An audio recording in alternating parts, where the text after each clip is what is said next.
માતરમાં ખાતરની અછત ઊભી થઈ। ખાતરની અપૂરતી આવકના કારણે ખેડૂતો પરેશાન છે। ત્રાજ ગામે ખાતરના ડેપોમાં વહેલી સવારથી ખેડૂતોની લાંબી લાઈન લાગી છે। ખેડૂતોને જરૂરિયાત કરતા ઓછો ખાતરનો જથ્થો મળતા હવે મુશ્કેલી સર્જાઈ। તો વાવણીના સમયે જ ખાતરની અછતથી ખેડૂતોમાં રોષ જોવા મળી રહ્યો છે। એક અઠવાડિયાથી ખેડૂતો ખાતર મેળવવા માટે ધક્કા ખાવા મજબૂર બન્યા। ખાતર મળતું નથી જરૂરિયાત મુજબનું ખેડૂતોને, એટલે ખેડૂતો આવે 5-10 જે એમના હિસ્સામાં આવતી હોય આપણે આપીએ છીએ લાઈનમાં। આધાર કાર્ડ સરકારનો નિયમ છે, આધાર કાર્ડ મુજબ આપીએ છીએ આપણે। માલ તો મળે છે જરૂરિયાત મુજબ, પણ જે અત્યારે શું છે એક સાથે બધી ડિમાન્ડ નીકળી છે। એક સાથે તો સરકાર ક્યાંથી પૂરું પાડે? આ 2 રેક આવી છે કાલે, ઇફકોની ક્રુપકોની, એમાં રાત્રે એક ગાડી આવી ક્રુપકોની, તો બધા 10-10 ભાગમાં ઇફકોની મારા તારા આવી રહી છે। બરાબર, જેમ આવશે એમ વિતરણ થશે, પણ ખરેખર એક સાથે સિઝન શરૂ થઈ એટલે ખાતરની બૂમ પડી છે। ખાતર ખરેખર નથી મળતું કોઈ જગ્યાએ।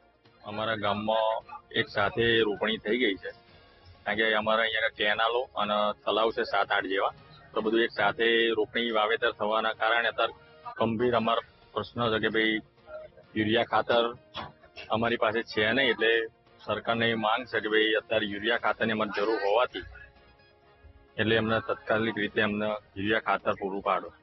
બીજા નંબરે આજુબાજુના 10 ગામડા એવા છે કે બધા અહીંયાથી ખાતર લઈ જાય છે। અહીં જેટલું પડ્યું હોય એટલું દરેક ખેડૂતને 2 થેલી પડે, 2, 5, 10 જે જોઈએ અહીંથી પૂરતા પ્રમાણમાં ખાતર આપે છે।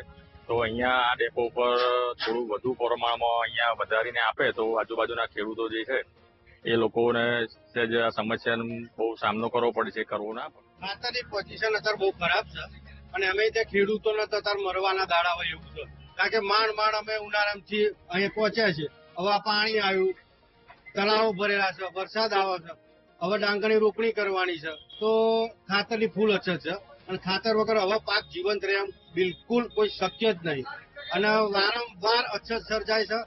અમે 10 ગુણની જરૂર હોય તો 1 ગુણ મળે, એક ગાડી આવે 3 દિવસ લાઈનમાં ઉભું રહેવાનું। અમે ખેતીનું કામ કરીએ કે ખાતરની લાઈનમાં ઉભા રહીએ કે મજૂર લઈને જઈએ, અમારા ખેડૂતને શું કરવું એ જ ખબર પડતી નહીં।